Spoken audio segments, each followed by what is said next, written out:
Après la destruction du premier temple de Jérusalem par Nabuchodonosor en 585 avant notre ère, une partie des Judéens sont envoyés en exil en Babylonie, Bavel, qui fera bientôt partie de l'empire de Perse et de Médie où ils seront dispersés.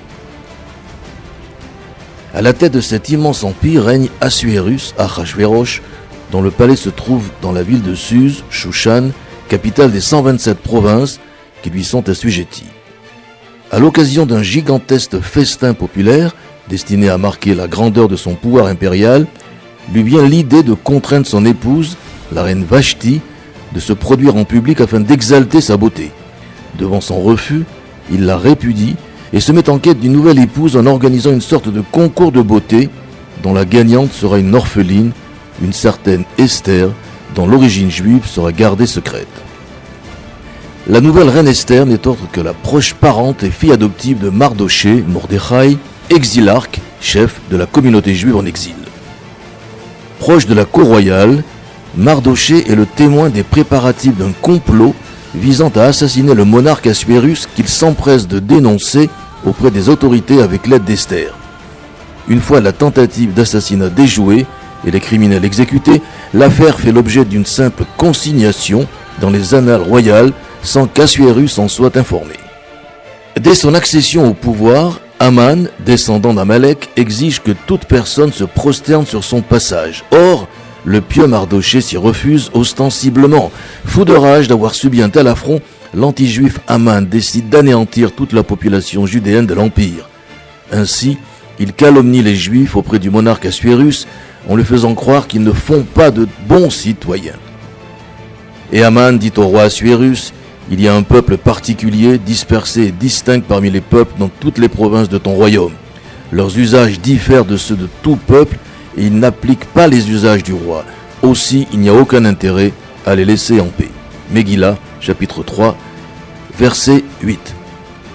Voyant qu'il a su convaincre le roi de la nécessité du carnage contre les ennemis de la nation, Aman prépare un décret l'autorisant à, je cite, détruire, exterminer et anéantir tous les juifs, jeunes et vieux, enfants et femmes, en un seul jour.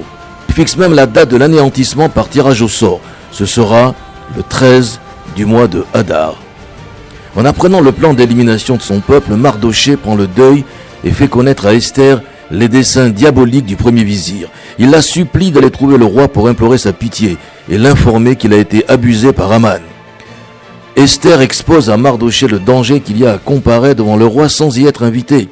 Mais étant donné le grave péril qui menace leur peuple tout entier, Mardoché n'hésite pas à balayer les hésitations d'Esther par une formule devenue célèbre: si tu restes silencieuse en pareil moment, un soulagement et un sauvetage surgira pour les Juifs par un autre biais, et toi et la maison de ton père seraient perdus. Et qui sait si ce n'est pas pour une pareille occasion que tu es parvenu à la royauté. Megillah, chapitre 4, verset 14. Esther accepte alors de prendre le risque d'approcher le roi au péril de sa vie, mais elle demande préalablement à Mardoché que tout le peuple juif prie et jeûne pendant 3 jours dans l'attente du résultat de sa mission. Selon son plan, elle invite alors le roi et Aman à un festin sans dévoiler ses motifs. La veille du festin, pendant qu'Aman organise l'exécution de Mardoché en préliminaire du massacre des Juifs, le roi Assuérus est troublé dans son sommeil et pour occuper le temps pendant son insomnie, il demande qu'on lui lise les chroniques du royaume. Il prend alors connaissance de sa dette envers Mardoché, qui lui a sauvé la vie en permettant la capture des comploteurs qui en voulaient à sa vie. Assuérus convoque alors Aman en urgence et lui demande comment agir avec un homme que le roi veut honorer. Pensant qu'il s'agit de lui, Aman s'empresse de suggérer au roi que la personne soit revêtue d'habits royaux, qu'on la fasse défiler dans la ville sur un cheval appartenant au roi, conduit par un serviteur du palais. Attentif au conseil de son vizir, Assuérus demande à Aman de rendre littéralement tous les honneurs qu'il vient dénoncer au juif Mardoché. C'est donc Aman lui-même qui, suprême humiliation, sera contraint de conduire la procession à la gloire de Mardoché.